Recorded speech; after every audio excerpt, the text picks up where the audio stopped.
ألم تر إلى الذين خرجوا من ديارهم وهم ألوف حذر الموت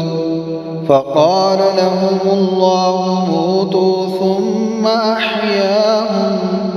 إن الله لذو فضل على الناس ولكن أكثر الناس لا يشكرون وقاتلوا في سبيل الله واعلموا أن الله سميع عليم من ذا الذي يقرض الله قرضا حسنا فيضاعفه له أضعافا كثيرة والله يقبض ويبسط وإليه ترجعون ألم تر إلى الملأ من بني إسرائيل من بعد موسى إذ قالوا لنبي له ابعث لنا ملكا نقاتل في سبيل الله إذ قالوا لنبي له ابعث لنا ملكا نقاتل في سبيل الله قال هل عسيتم إن كتب عليكم القتال ألا تقاتلوا قالوا وما لنا ألا نقاتل في سبيل الله وقد أخرجنا من ديارنا وأبنائنا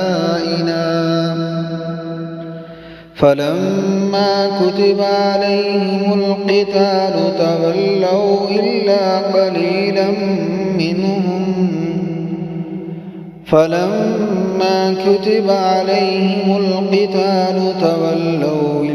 قليلا منهم والله عليم بالظالمين وقال لهم نبيهم إن الله قد بعث لكم طالوت ملكا قالوا أنى يكون له الملك علينا ونحن أحق بالملك منه ولم يؤت سعة من المال قال إن الله اصطفاه عليكم وزاده بسطة في العلم والجسم والله يؤتي ملكه من يشاء والله واسع عليم وقال لهم نبيهم إن آية ملكه أن يأتيكم التابوت فيه سكينة من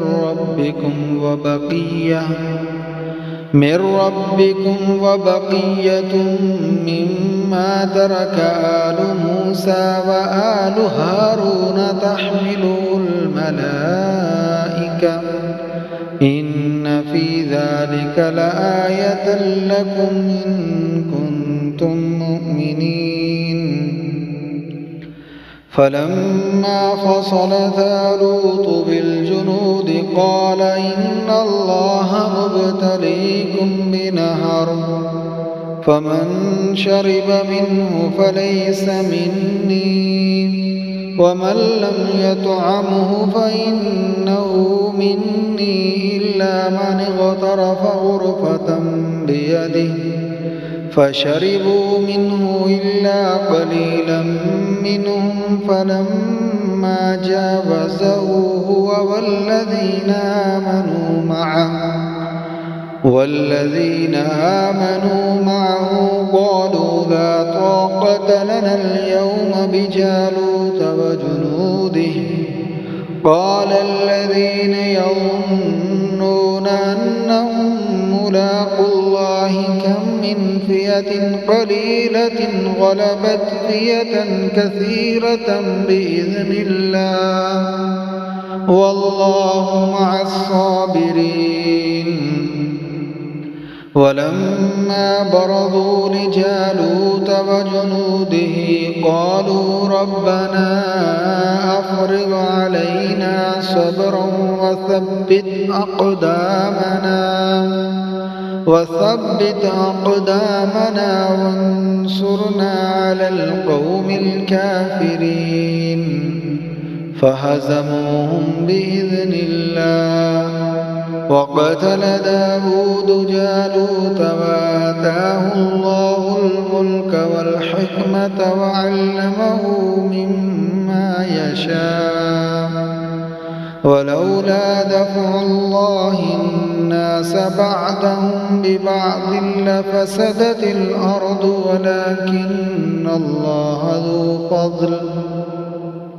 ولكن الله ذو فضل على العالمين تلك آيات الله نتلوها عليك بالحق وإنك لمن المرسلين